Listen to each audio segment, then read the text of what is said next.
وہ تھکے تھکے قدموں سے اپارٹمنٹ میں داخل ہوئی تھی۔ اس نے چاروں طرف نظر دوڑائی، ہر چیز اس کی جگہ پر تھی۔ اس نے اپنی ماں کے کمرے کی جانب قدم بڑھائے۔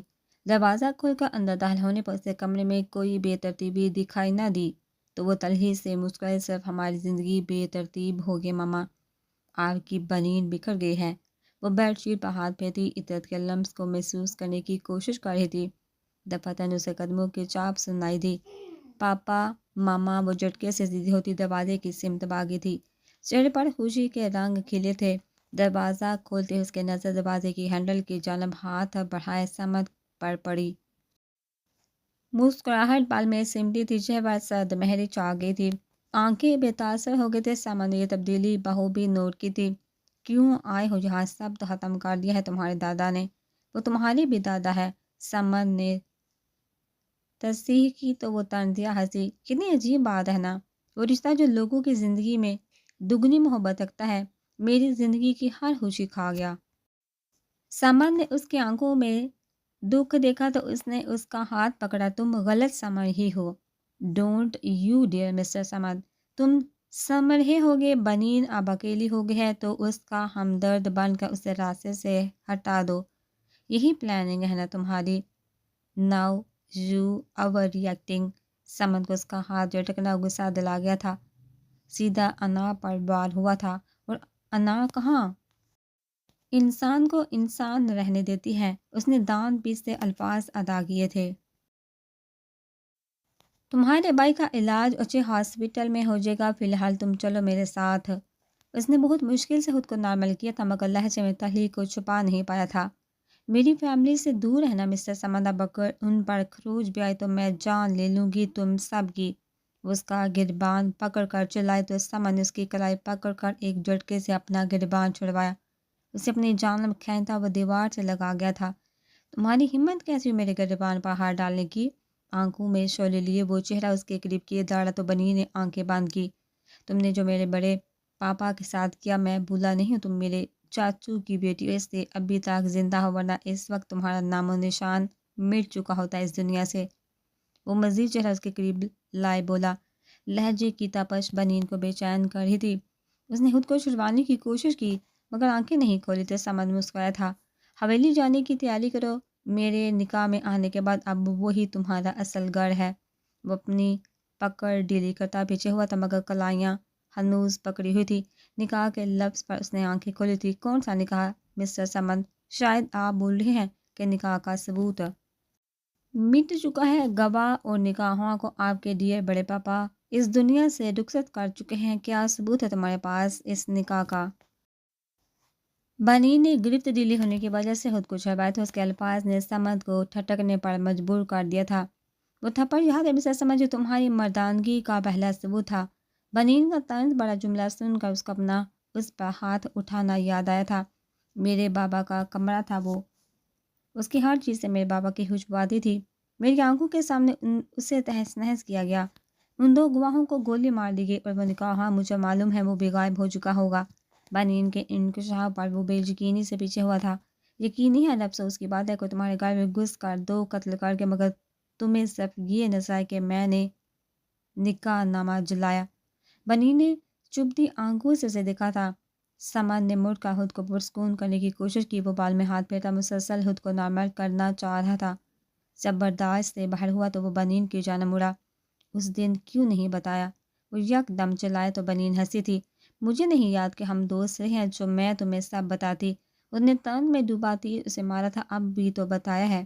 اس نے جوابی وار کیا تو بنین نے نفی میں سہرا لایا۔ ترس آ رہا ہے تم پر، ایک ہوش مند انسان اندر سے کتنا کھوکھلا ہے جس کا اپنا وجود صرف جی حضوری تک محدود ہے۔ مسلسل سے طنز کر رہی تھی۔ سمن نے غصے سے مٹھیاں باندھ کی۔ فون بجنے پر اس کی بنین کی جانب بڑھتے قدم رکے تھے۔ جی بڑے پاپا میں آ رہا ہوں۔ اس نے ایک نظر بنین پر ڈالی تھی جو اسے دیکھ کر طنزیہ مسکرا رہی تھی۔ فون بند کرتا وہ اس کا بازو پکڑ کر اسے نزدیک کر چکا تھا۔ میں کون ہوں اور کیا کر سکتا ہوں اس کا اندازہ ابھی تمہیں نہیں مسز سمد۔ آج کی رات اور گزار لو اس جگہ، کل صبح 10 بجے ریڈی رہنا۔ وہ ایک جھٹکے سے اسے چھوڑتا مڑ کر وہاں سے نکلتا چلا گیا۔ بنی نے اپنا بازو سے ہلاتے ہوئے اس کی پشت کو گھورا تھا۔ بہت مبارک ہو آپ کو بھائی، حوریہ روسا کے ساتھ اسٹیج پر آئی تھی۔ شارق نے مشکل سے مسکراتے اس کی مبارکباد کو وصول کیا تھا۔ اگر آپ برا نہ منائے تو ہم آپ کی بیوی کو لے جا سکتے ہیں۔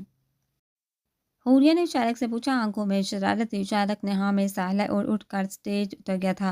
حوریہ کا منہ کھل گیا تھا جبکہ عروسہ نے سنجیدگی سے شارق کے عمل کو دیکھا تھا۔ یہ تو بہت ہی خلوص ہے لمس، کیسے گزارا کرو گے ان کے ساتھ؟ وہ لمس کی جانب جھکتی پوچھی تھی۔ پہلے مجھے اندر لے چلو، میرا سر بہت درد کر ہے اس وقت۔ لمس نے شارق کے الفاظ کو ذہن سے جھٹکتے ہوئے کہا، اچھا چلو۔ اس نے لمس کو سہارا دے کھڑا کیا۔ عروسہ نے بھی اس کی میکسی سنبھال کر اسے اترنے میں مدد کی تھی۔ کچھ دیر بعد وہ کمرے میں موجود تھی۔ سامنے کھانا موجود تھا۔ تمہیں کیسے لگے دلہا بھائی؟ حوریہ نے بریانی کا چمچ منہ میں ڈالتے سوال کیا تو لمس کو پھر سے شارق کے الفاظ یاد آئے۔ مجھے ایسے لگا جیسے وہ ہوش نہیں تھے۔ کیا تم دونوں کو لگا ایسا؟ لمس نے منہ تاک لے جاتا ہاتھ رکا پوچھا تو حوریہ نے نفی میں سر ہلایا، جبکہ عروسہ نے ہاں میں سر ہلایا تھا۔ وہ تھوڑا ریزرو لگ رہے تھے لیکن ایسا نہیں لگا کہ وہ ہوش نہیں تھے۔ حوریہ نے عروسہ کو بھی سمجھا تھا۔ وہ بار بار ماتھا مس رہے تھے۔ نکاح کے دوران اٹھنے کی کوشش کی، پھر نکاح کی حامی بڑی تو چہرے پر بے بسی تھی، پھر غصہ۔ عروسہ ابھی بتا ہی رہی تھی سب، حوریہ نے اس کی بات کاٹی۔ یار اب لمس سے نکاح ہو رہا تھا، دولہے کا اتنا ڈرنا تو بنتا تھا، اس نے مذاق کرتے ہوئے کہا تو لمس نے اس کے کندھے پر تھپڑ مارا، پھر نظر دروازے کے بیچوں بیچ غصے سے پیچ و تاب کھاتی ابیہا کو دیکھا۔ بخار کی وجہ سے وہ دوا لے کر سو رہی تھی۔ نکاح کے وقت بھی وہ وہاں موجود نہیں تھی۔ لمس کو یاد آیا کہ کسی نے ابیہا کو نہیں جگایا تھا۔ ابیہا میری میوٹ کوئین، اسے پچکاری بولی، مگر وہ تن پن کرتی واپس مڑ گئی تھی۔ میڈم ناراض ہو گئی ہیں۔ لمس نے گہری سانس بھرتے ہوئے کہا، پھر بریانی کی جانب متوجہ ہو گئے، پہلے طاقت لے لو پھر مناؤں گی۔ وہ معصومیت سے بولے تو عروسہ بھی مسکرا دی تھی۔ اچھا ہم چلتے ہیں۔ عروسہ کا ہاتھ پکڑ کر وہ یکدم کھڑی ہوئی تھی۔ لمس نے انہیں جانے کی اجازت دی تو حوریہ نے بریانی کھاتی لمس کو گھورا، پھر عروسہ کے ساتھ کمرے سے نکل گئی۔ ان کے جاتے ہی لمس کے ہاتھ رکے تھے، چہرے پر سنجیدگی آئی تھی۔ بربادی مبارک شارق کا جملہ پھر سے اس کے سماعت کا حصہ بنا تھا۔ اس نے چمچ واپس پلیٹ میں رکھ دیا تھا۔ وہ کچھ بھی سمجھنے سے قاصر تھی مگر الجھ چکی تھی۔ عروسہ اپنے کمرے میں داخل تو اندھیرے نے اس کا استقبال کیا۔ انہوں نے لائٹ آن کر کے دروازہ بند کیا تھا۔ ایک مہینہ ہونے والا ہے مراد۔ وہ ڈریسنگ کے سامنے کھڑی ہوتی بولی تو اس نے اپنا فون اٹھایا تو مراد کا میسج دے کر جٹ سے میسج کھولا تھا، نئے دوست بنا کر پرانے دوست کو پیچھے چھوڑ دیا ہے تم نے عروسہ۔ اس نے نہ سمجھی سے اس کا میسج دیکھا تھا، پھر بنا وقت دیکھے کال ملا لی تھی۔ مراد دوسری جانب سے کال پک ہوتے اس نے مراد کو پکارا تھا، نوشی بات کر رہی ہوں، مراد ابھی بزی ہے، اس نے کہہ کر فون اس کے منہ پر بند کر دیا تھا۔ عروسہ کے چہرے پر کوئی تاثر نہ آیا تھا مگر ایک آنسو پلکوں کی بار توڑتا چہرے پر پھسلا تھا۔ اس نے وقت دیکھا تو 11 بجے تھے۔ مراد کا نمبر بلاک کرتی وہ چینج کرنے کے لیے کپڑے نکالنے لگی تھی۔ چہرہ اس وقت سپاٹ تھا۔ دوسری جانب مراد نوشی کے گھر کے باہر کھڑا تھا۔ نوشی اس کا موبائل لے کر باہر آئی تھی۔ تم اپنی چیزوں کا دھیان نہیں رکھتے مراد، شکر کرو فون مجھے ملا تھا، اس سے جتاتے ہوئے بولی تو مراد نے بامشکل مسکراتے اس سے فون لیا تھا۔ وہ اپنا فون لائبریری میں بھول گیا تھا۔ اس کی اس لاپرواہی کا ثبوت نوشی بہت اچھے سے اٹھا گئی تھی۔ وہ فون لے کر گھر واپس آئے تو ماں کو اپنے انتظار میں بے چین پایا۔ سو جائیے ماما، وہ آہستگی سے بولتا اپنے کمرے کے جانب بڑھ گیا تھا۔ نجمہ بیگم نے گہری نظروں سے اس رویے کو دیکھا تھا، پھر ایک فیصلہ کرتی مطمئن ہو گئی تھی۔ مراد کمرے میں آیا تو اس نے فون چیک کیا، عروسہ اس کا میسج دیکھ چکی تھی مگر وہ حیران ہوا تھا یہ دیکھ کر کے عروسہ اسے بلاک کر چکی تھی۔ اس نے پریشانی سے اپنے دوسرے نمبر سے عروسہ کا نمبر ملا تھا۔ بیل جا رہی تھی مگر وہ ریسیو نہیں کر رہی تھی۔ عروسہ پک اپ دا فون، وہ چنچلائے ہوئے تھا تبھی کال پک ہوئی تھی۔ ہیلو، عروسہ کی سنجیدہ آواز سنائی دی تو مراد نے گہرا سانس لیا۔ آئی ایم سوری، وہ تھکے ہوئے لہجے میں بولا تھا۔ دوسری جانب خاموشی تھی۔ آئی ایم سوری عروسہ، وہ ایک بار پھر بولا تھا مگر دوسری جانب ہنوز خاموشی تھی۔ کیوں سزا دے رہی ہو عروسہ؟ کوئی مجھے تم سے ملنے نہیں دے رہا، تم بھی دور چلی گئی ہو۔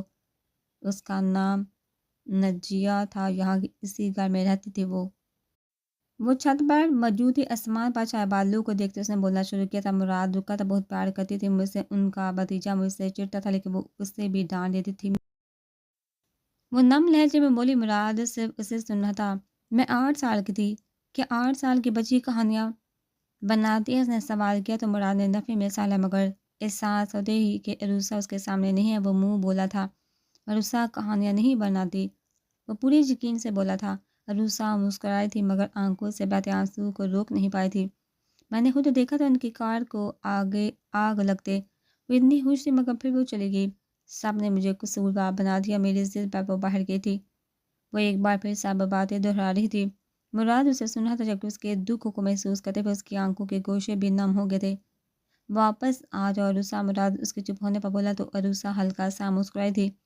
اسی طرح آدھی رات میں نے تمہیں اپنی تکلیف بتائی تھی اور ہم دوست بن گئے تھے۔ آج میں وہ سب باتیں واپس لے رہی ہوں، تمہیں آزاد کر رہی ہوں، میں سنبھل رہی ہوں مراد، اب تمہیں مجھے برداشت نہیں کرنا پڑے گا، عروسہ مت کرو۔ وہ ملتجی ہوا تھا۔ میں پاگل نہیں ہونا چاہتے مراد، وہ مجھے چھوڑ کر چلے گئے تو تم نے مجھے سنبھالا، مگر تمہارے جانے کا ڈر مجھے سچ میں ختم کر دے گا، اس لیے چلے جاؤ مراد، لیکن یاد رکھنا اپنی شادی میں ضرور بلانا، اپنا وعدہ یاد رکھنا۔ اس نے کہہ کر فون بند کر دیا تھا۔ دیوار سے ٹیک لگائے بیٹھے ہوئے وہ اپنی سسکیوں کا گلا گھونٹ رہی تھی جب کوئی اس سے کچھ فاصلے پر بیٹھا۔ آئی ایم سوری، ہادی کی آواز پر اس نے جلدی سے خود کو سنبھالا تھا۔ وہ اٹھ کر جانے لگی تو ہادی نے اسے روکا۔ پھوپھو کے دوست میری دوست کیوں نہیں؟ اس بات غصہ تھا مجھے، لیکن تمہاری بات پر ہمیشہ سے بھروسہ تھا۔ ہادی کی بات پر وہ منجمد ہوئی تھی۔ کیسی گہری بات ملی ہے ہم کی ایک دیوانے سے، ساری گرہیں کھل جاتی ہیں، ایک گرہ کھل جانے سے خاموشی سے پھیل رہا تھا چاروں جانب سناٹا۔ کیسے سب کچھ بدل گیا ہے ایک آواز لگانے سے۔ پہلے وہ خاموش ابھی یکدم چولے پہن لیے۔ ہم نے ایک دن پوچھی تھی ایک بات کسی پروانے سے، باسط کے ساتھ کمرہ شیئر کرنے کی وجہ سے وہ کمرے میں آتے ہی فریش ہو کر سونے کے لیے لیٹ گیا تھا۔ وہ باسط سے کوئی بات نہیں کرنا چاہتا تھا ورنہ غصے میں وہ شاید کچھ غلط کر جاتا۔ باسط کافی دیر بعد کمرے میں آیا تھا۔ وہ فریش ہو کر سونے کے لیے لیٹا، اس کا فون بجا، شارق پر نظر ڈال کر اس نے جلدی سے کال پہ کی۔ اس کی نیند حرام نہیں کرنا چاہتا تھا۔ کیا بات ہے لمس، اس نے دھیرے سے پوچھا جبکہ لمس کے نہ پر شارق نے آنکھیں کھولی تھی۔ اچھا میں آ رہا ہوں۔ باسط کے لہجے میں پریشانی اور فکر محسوس کرتے شارق نے مٹھیاں باندھ کی تھی۔ باسط کے کمرے سے نکلتے ہی وہ اٹھ کر بیٹھا۔ آدھی رات کو لمس سے ملنے جانا وہ بڑبڑایا تھا، پھر کچھ سوچتا اٹھ کر کمرے سے باہر آیا۔ لاؤنج میں کوئی موجود نہ تھا۔ اس نے نچلے پورشن کی جانب قدم بڑھائے، کچن کی لائٹ آن دیکھ کر وہ وہیں رک گیا تھا۔ وہ شش و پنج میں تھا کہ اسے آگے جانا چاہیے کہ نہیں، تبھی اسے باسط کی آواز سنائی دی جو شاید کسی کو ڈانٹ رہا تھا۔ وہ دبے قدموں آگے بڑھا تھا۔ کچن میں رکھی چھوٹی سی ٹیبل کے گرد دو کرسیاں موجود تھیں، ایک پر باسط بیٹھا تھا، دوسری پر سر جھکائے ابیہا بیٹھی۔ کھاؤ جلدی، باسط نے سختی سے کہا تو ابیہا سر جھکائے تیزی سے کھانے لگی۔ منع کیا تھا نا، ہر بات کو سر پر سوار مت کیا کرو، کھانے کا ناغہ کس کی اجازت سے تم نے کھانا چھوڑا؟ وہ ابھی بھی ڈانٹ رہا تھا۔ ابیہا کی آنکھ سے آنسو نکلا تھا۔ باسط نے فوراً بے بسی سے سر تھاما تھا۔ اچھا اب رونا شروع مت کرنا۔ باسط نے بال سہلائے تو ابیہا نے اسے پیچھے کر دیا۔ سوری، باسط نے کان پکڑے تو ابیہا تو رخ موڑ لیا۔ میں جانتا ہوں تم نے کہا کی وجہ سے ناراض ہوں، میں نے ہی سب کو منع کیا تھا، تمہاری طبیعت بگڑ جاتی۔ وہ نرمی سے اسے سمجھا رہا تھا جبکہ شارق واپس پلٹ گیا تھا۔ ان دونوں نے مل کر کھیل کھیلا ہے میرے ساتھ، کمرے میں آ کر اپنا سر پکڑے بولا تھا۔ ابیہا کو لمس سمجھ کر وہ ایک نئی غلط فہمی کا شکار ہو گیا تھا۔ باسط بھائی، اس نے مجھے مبارکباد نہیں دی جبکہ اسے مبارکباد دینے والی سب سے پہلی میں تھی۔ فریج کے پیچھے سے نکل کر آتی لمس نے ابیہا کی شکایت لگائی تو ابیہا نے ہاتھ سے منہ اشارے کرتے ہوئے باسط کو کچھ بتا تھا۔ غلطی تمہاری ہے لمس، سوری کرو ابیہا سے، باسط نے مصنوعی ناراضگی دکھاتے لمس سے کہا تو ابیہا نے گردن اکڑائی تھی۔ بہن کی ویلیو بیوی ملتے ہی ختم ہو گئی، بس یہ دن دیکھنا رہ گیا تھا۔ تائی امی کو بتاتی ہوں جا کر ان کی بہو کتنی شاطر ہے، ابھی تو آئی نہیں، اور بہن بھائی میں پھول ڈلوا دی۔ لمس کی دہائیاں روج پاٹھی۔ ابیہا صدمے سے منہ کھولے اسے دیکھی تھی جبکہ باسط سر نیچے کیے مسکرا رہا تھا۔ ماما اور پاپا آپ دونوں ہادی کے ساتھ جائیں گے، میں بنین کو لے آؤں گا۔ وہ مدثر صاحب کے سامنے کھڑا تھا، دونوں ہاتھ پینٹ کی جیب میں ڈالے وہ سنجیدہ کھڑا تھا۔ مدثر صاحب جو سامان پیک کرنے میں عدت کی مدد کر رہے تھے اس کے پاس ہے۔ انہوں نے اس کے کندھے پر ہاتھ رکھے۔ ہم اپنی گڑیا کی حفاظت نہیں کر پائے تھے شان، وعدہ کرو مجھ سے بنین کو بحفاظت ہمارے پاس لاؤ گے۔ اپنی بیٹی کے دکھ کو یاد کرتے وہ شان سے وعدہ لے رہے تھے۔ اس وقت میں چھوٹا تھا، پاپا اپنی بہن کو بچا نہیں پائے تھے، لیکن اب ایسا نہیں ہوگا۔ جب تک میں زندہ ہوں بنین کو کوئی چھو بھی نہیں سکتا۔ بس اپنے ہاتھ مدثر صاحب کے ہاتھ پر رکھتے ہوئے عزم سے کہا جبکہ لہجے میں چھپی تکلیف مدثر صاحب بھی آیا ہو گئی تھی۔ انہوں نے اسے گلے لگا لیا تھا۔ ماما وہ ان سے الگ ہو کر عطر بیگم کے پاس آیا جو خاموشی سے سامان پیک کر رہی تھی۔ میری بنین بہادر اور نڈر ہے شان، مگر وہ لوگ حیوان ہیں، وہ اتنی آسانی سے اس کا پیچھا نہیں چھوڑیں گے۔ بنین کو صحیح سلامت مجھ تک لانا ہے تمہیں شان۔ بس بارٹ لہجے میں بولی تھی، اپنے اندر کی تکلیف اور دکھ چھپانے کی کوشش کر رہی تھی۔ میں وعدہ کرتا ہوں آپ سے، آپ کی گڑیا دوبارہ آپ سے دور نہیں ہوگی۔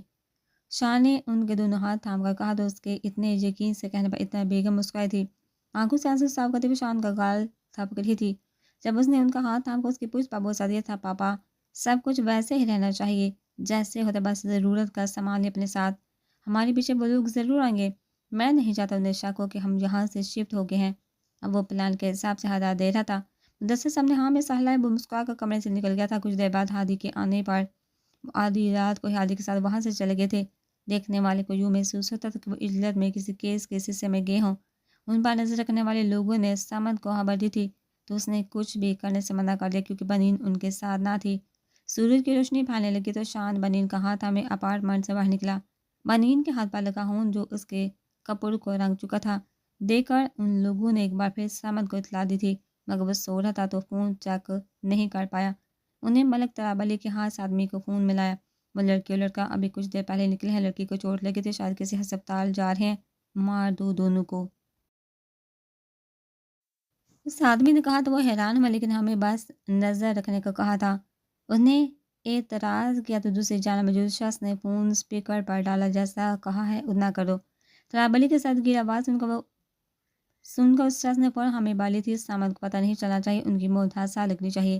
انہوں نے اگلا حکم جاری کیا تھا جسے اس شخص نے فرمان برداری سے مان لیا تھا، ہم کب تک بھاگیں گے شان؟ سنجیدگی سے ڈرائیو کرتا، وہ بنین کا سوال سن کر بھی انسنا کر چکا تھا۔ شان اس نے اس کا بازو جھنجھوڑا تو شان ایک نظر اس پر ڈالی، میں نے تمہیں منع کیا تھا بنین مت کرو کچھ بھی، مگر تم نے میری بات کو بالکل اہمیت نہیں دی۔ اتنے سال جس بات کو ماما پاپا نے تم سے چھپایا تھا، تم نے ان کا ڈر سچ ثابت کر دیا۔ وہ سامنے دیکھتے بول رہا تھا جبکہ بنین شرمندہ ہوتے سر جھکا گئی تھی۔ میں 4 سال کا تھا بنین جب میری گڑیا اس دنیا میں آئی، پھر جانتی ہو کیا ہوا؟ بنین کا سانس رکا تھا، میری آنکھوں کے سامنے اسے مار دیا گیا، وہ بہت چھوٹی تھی۔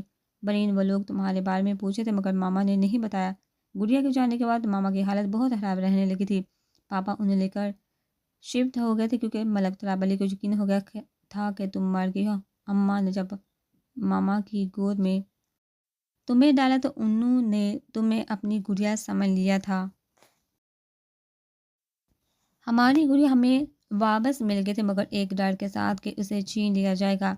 شان بول رہا تھا جبکہ بنین بہتی آنکھوں سے اس کی بتائی حقیقت سن رہی تھی۔ میں اپنی گڑیا کی حفاظت نہیں کر سکا تھا بنین، لیکن تمہاری حفاظت ضرور کروں گا چاہے میری جان ہی کیوں نہ داؤ پر لگ جائے۔